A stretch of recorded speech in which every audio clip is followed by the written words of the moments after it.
歡迎收睇風火台，我係陳永輝。嗱，今日咧請到兩位討論時事熱話，分別係方念商同埋陳偉良。嗱，呢個特區政府咧推出呢個家長學堂，喺呢個社會文化司嘅統籌之下啦，由教青局、衛生局同埋社工局跨部門合作，構建一個線上線下並行嘅全鏈條嘅親職教育課程同埋呢個資訊平台。咁當局咧就計劃喺今年咧係會推出120到150個課程，咁針對懷孕啦、嬰兒啦、兒童同埋青少年4個階段，仲會係動態咁調整呢個課程內容。嗱，我哋先睇下咧呢個坊間咧家長們咧對呢一個養兒育女咧有啲咩意見？特區政府整合跨部門資源，推出家長學堂，搭建面向準家長同家長嘅親職教育課程同資訊平台。市民覺得點樣呢？我覺得 OK 嘅，因為其實而家身心都好緊要啦。咁所以我覺得應對翻唔同年齡階層嘅小朋友同埋家長咧，做一個適當嘅配對，去有呢方面嘅學習或者係支援係非常之好。喺政府方面嘅資源啦，即係獲得一啲乜嘢嘅知識，又或者係一啲點樣嘅親職教育咧？政府要提供一啲相對嘅一個交流啦、心理嘅輔導啦，咁係即係要我哋家長去了解，其實小朋友呢啲唔係叫反叛，係因為佢哋成長已經開始慢慢有自己嘅一啲思維，咁所以我哋要允許佢自己做佢自己，亦都允許我哋做我哋自己，即係互相去包容同埋理解咯。咁我相信呢個層面上邊對呢個家庭嘅和諧係好緊要，係啦。咁呢個都係嘅，我自己都覺得3個小朋友唔同性格、唔同嘅處理啦，咁所以自己亦都要多啲學習唔同嘅知識咯。啲措施好啊，因為有啲家長唔係咁即係有各方面嘅知識咯，都希望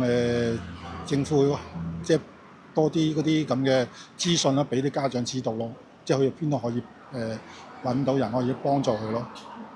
自己覺得可能係邊個方面比較困難一啲啊？小朋友啲情緒啊嗰啲咯，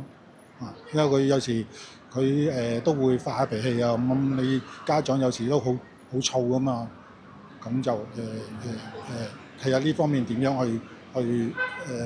處理呢啲咯。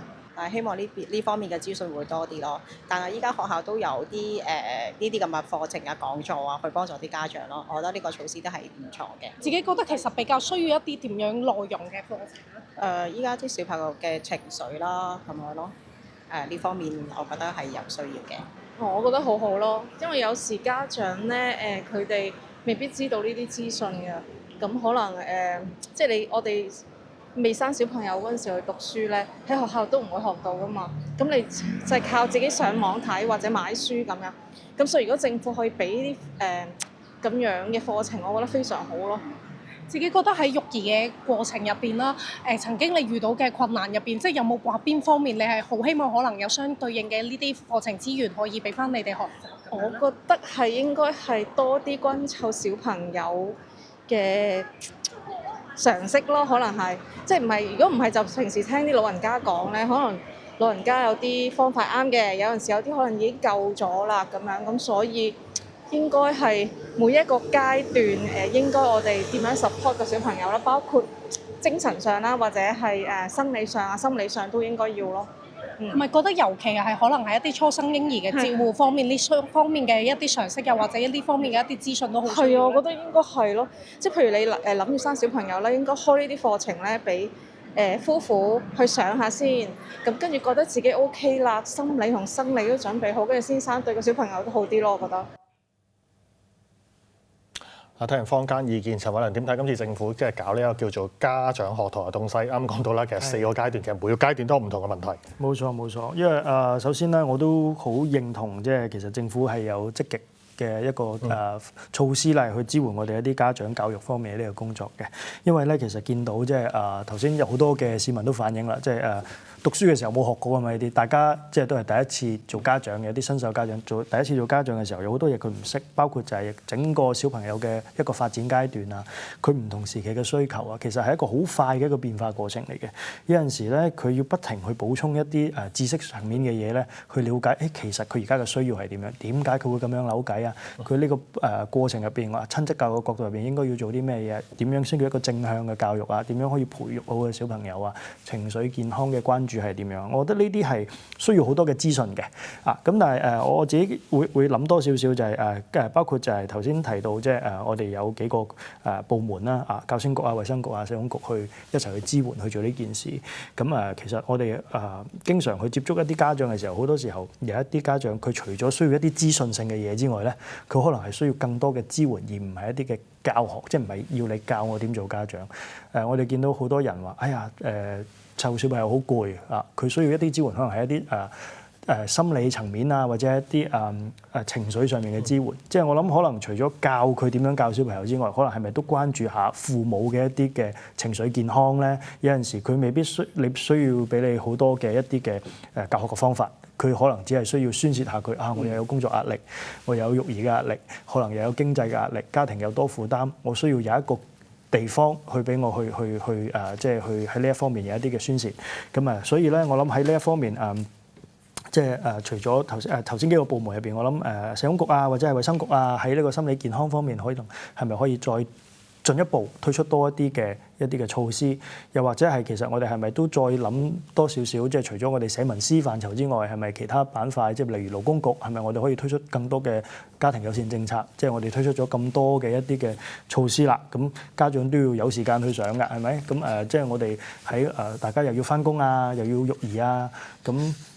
我放工我就應該陪我小朋友㗎咯，咁我攞咩時間去學習咧？我去學習嘅時候，我小朋友又去做乜嘢咧？咁所以即係我諗呢啲可能都要即係未來思考多一啲，或者係我哋點樣可以將呢一件事再去不斷優化咯。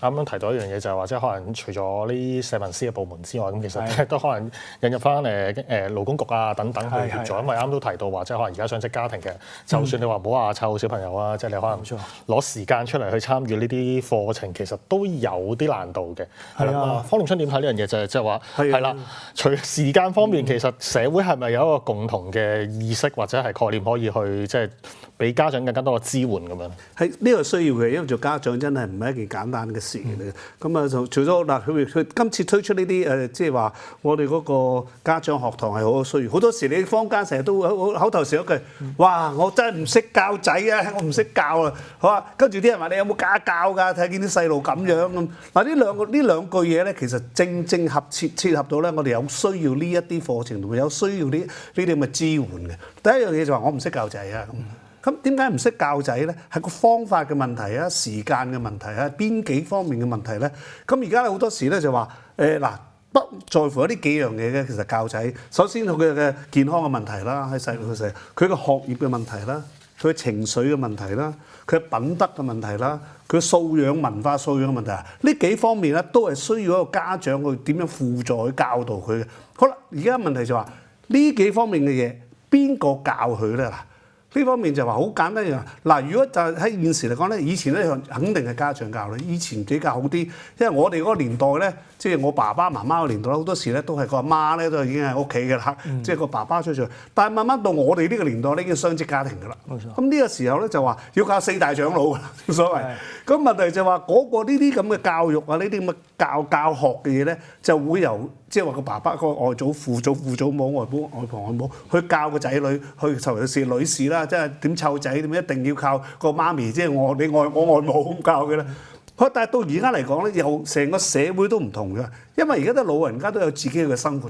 銀髮一族、銀髮嘅教育、銀髮嘅生活咁樣。咁啊，你兩個點咧？唔係靠姐姐啦，而家有一個情況就係靠啲姐姐、啲工人姐姐去幫手啊，咁樣去做。好啦，其實唔係一個太好嘅方法啦。你唔好話唔健康啦，因為呢個係為勢所逼，形勢係咁樣。所以喺呢度嘅時候咧，要適時推出呢啲即係家長學堂咧，係有個必要嘅。因為始終咧，你就係你嘅家長同個仔女嗰個親子關係啊，佢成長階段有你喺度嘅話咧，就係唔同，完全唔同咗嘅。咁所以嗱，但係問題就話點樣教？嗱，而家推出100幾個，正我哋所講，喂，有100幾個課程喎，有呢樣有急救，又情緒，一陣間又親子，又管教等等嘅嘢。我有冇時間咧？正話你都講，有冇時間咧？我兩雙職都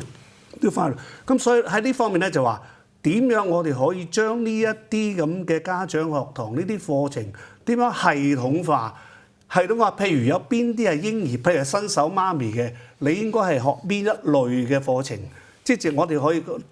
即係綜合優化咗呢一類課程。究竟我又可唔可以再深化啲，同啲家長講，究竟你哋需要啲咩課程？而呢啲課程裏邊點樣配合你哋嘅時間咧？點樣配合你哋個工作等等咧？甚至乎即係話啲勞工局可以勞工局原來有時有啲企業咧，意思即係外國有啲企業咧，佢原來有時可以喺一啲辦公室嘅地方咧，就可以就辦一啲親子嘅時間嘅。咁可唔可以？甚至乎而家我哋已經進化到一個叫做 home office 家居工作嘅時候，咁家居工作就喺家裏邊係點樣湊細路仔咧？咁呢幾方面嘅嘢咧，我覺得就話希望有呢樣嘢。仲有一樣嘢就話點樣去教埋啲四大長老咧？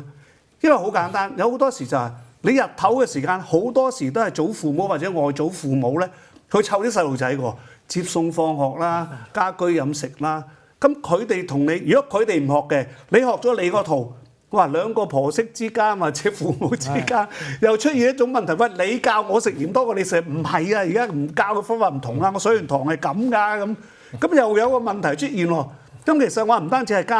家長嘅四大長老點樣，即係我哋覺得就原則上呢個家長學堂係一件非常好嘅事，因為我哋真係要關顧到子女嘅成長，喺各方面，即係話所講情緒、學業、健康、文化素養等等，都要點樣去配合做翻好啲嘅。但係問題就要點樣優化，有系統兼顧多方面去做咯。啱提到話兩代人之間嘅一啲育兒心得上嘅一啲叫做有啲少格鬥啦，係啦。咁但係呢個就係啦，都唔係話一個尊唔尊重嘅問題，即係可能現實上的確係時代唔同咗，做法都有唔同嘅。係啦，陳偉良點睇呢樣嘢？就係話啱啱提到係啦，咁其實除咗話家長之外啦，咁啊可能四大長老都要去上堂。你啱啱都提到一樣嘢嘅，就係話咧，即係可能家長自己本身個壓力都要去舒緩。冇錯。其實會唔會係呢啲即係課堂其實都係一啲機會，又或者係一啲活動可以幫到四大長老啊，又或者係家長之間自己去舒緩壓力咁樣。冇錯，其實我覺得呢個家長學堂嘅名本身都定得啱嘅。我哋唔係父母學堂啊嘛，家長唔一定係父母，家長可以係祖父母嘅，係咪？所以其實係可以針對性，即係我哋家庭入邊唔同嘅家長去有一啲針對性嘅課堂嘅，包括你話啊，係咪姐姐都可以有一啲嘅學習咧？姐姐都未做過家長嘅喎，可能啊，咁所以佢可能都有一啲嘢需要學嘅喎。咁所以我覺得即係可以個針對嘅範圍係多一啲嘅。另外即係頭先提到或者壓力舒緩嘅情況，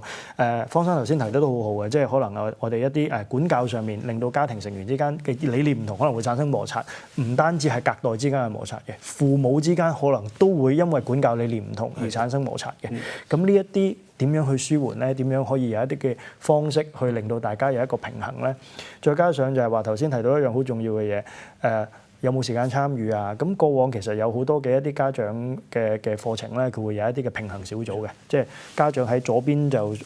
聽講座，小朋友就喺右邊玩，咁樣就大家就解決我平時即係冇時間去上堂嘅問題。同埋咧，我覺得最主要一樣嘢都係宣傳上嘅嘢，即係而家即係包括就係之前司長出咗嚟去介紹呢一個課程咧，其實我哋見到1月份已經開始啦，亦都有好多嘅類型俾大家選擇。咁但係係咪可以運用多一啲嘅宣傳渠道，等我哋更加多嘅家長去掌握咧？因為大家可能未必下下報住上網咗，我有個家長課程我要去報啊，或者咩？我覺得係咪可以用多啲新媒體或者係唔係一啲傳統嘅宣傳啦？可能係諗多少少嘅創新嘅方式，又甚或係透過學校嘅系統，或者我哋見到有一啲孕前嘅準備，可以透過我哋衛生系統喺大家做產檢嘅時候已經宣傳咗俾佢啦。喺大家同學校溝通嘅時候，已經將唔同階段嘅資訊，透過唔同階段佢哋接觸到嘅單位包括衛生中心啊，或者係我哋學校啊、幼稚園啊，各方面有唔同嘅渠道去灌輸到俾我哋嘅家長，更加直接俾佢知道，你有呢一方面嘅問題，可以喺呢一度去，或者甚至乎你唔一定等到有問題先至去做呢件事嘅，係啊，即係提前嘅一個前置嘅預防式嘅宣傳，或者一啲發展性嘅工作，都覺得係可以去做一步去加強嘅呢度。咁頭先提到嘅嘢都好啱啊，即係可能上堂選址嗰度都可以考慮下喎，即係可能波波池咁樣小朋友喺度玩，咁啊家長解上堂係啦，一次過解決兩個問題。冇錯。係啦，咁我哋呢一節風波台到呢一度啦，下一節翻嚟繼續討論時事熱話。